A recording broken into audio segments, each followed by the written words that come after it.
according to crossover therapy, 77% of the population struggles with some form of public speaking fear. So millions of people have a horrible fear of speaking.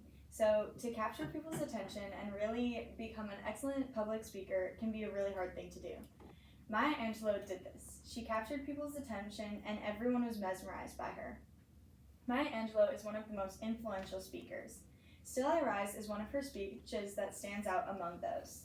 She has encouraged women to believe in themselves. The background on Maya Angelou. Maya Angelou was born on April 4th, 1928 in St. Louis, Missouri.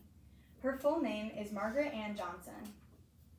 Her brother gave her the nickname of Maya.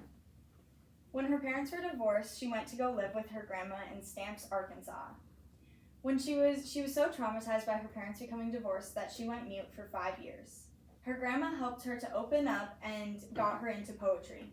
Maya started to keep a journal on her at all times to write down poems. Shakespeare and Edgar Allan Poe became her inspiration. She went to school at George Washington High School and then went to Cali Labor School to study dance and music. Then she tried to get into the Women's Army Corps but was rejected because of the California Labor School. She wanted to become a streetcar conductor but was rejected of that because of race. Eventually, they came around and with a great fight, Maya was let in. She was the first African American woman to become a street conductor in San Francisco. In 1949, she married Tosh Angelos, and that's where she got most of her name.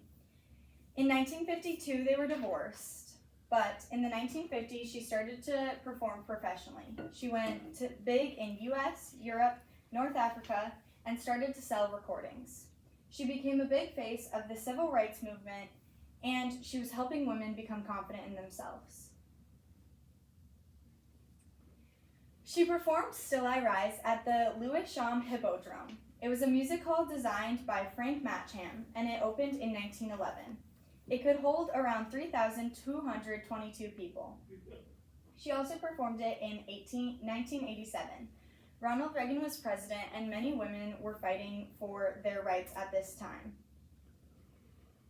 The Supreme Court ruled that the Rotary International must admit women, and this is just one example of all the things that people were fighting for, the women were fighting for. The stadium was full of people from all over the place. She spoke to everyone. The message was received really positively. In the next video clip, you can see that women were shouting out cheers of agreement, and she announced to women everywhere that they could overcome anything if they just believed in themselves. Why it was successful then was because it encouraged women, especially women of color, to be authentic to themselves and who they truly are. And she encouraged people that women can stand up to men and face them because they were really struggling from sexual discrimination. She also taught everyone that they can believe in themselves and they can be successful if they do. Now it's popular for lots of the same reasons. It has shown people to have self-respect and be confident in everything they do. Also to stand up for any injustice, even if it's small, it can make a big difference. And if you believe in yourself, people will believe in you.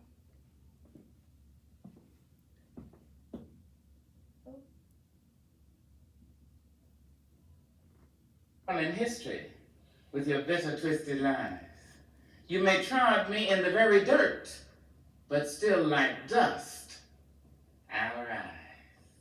Does my sassiness upset you? Why are you beset with gloom? Just because I walk as if I have oil wells pumping in my living room. Just like moons and like suns with the certainty of tides, just like hope springing high, still I rise. Did you? So that's a little clip of Maya performing Still I Rise.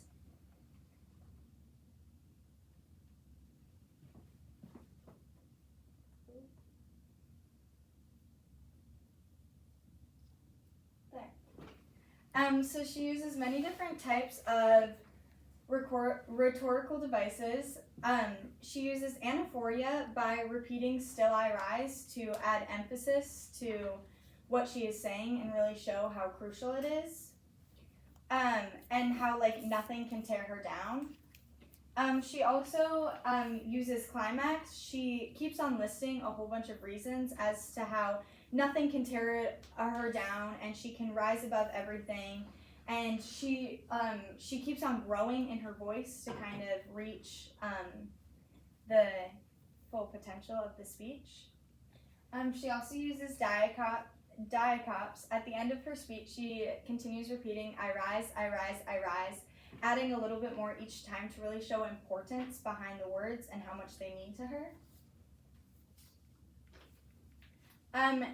The persuasion techniques, she uses logos she doesn't necessarily start stating facts, but lots of her words have merit. Everything behind her, like women were finding a place. In 1986, 1 year before she gave her speech, the U.S. Supreme Court had just held that workplaces can be hostile or abusive based on sex, and so like the topic was very relevant.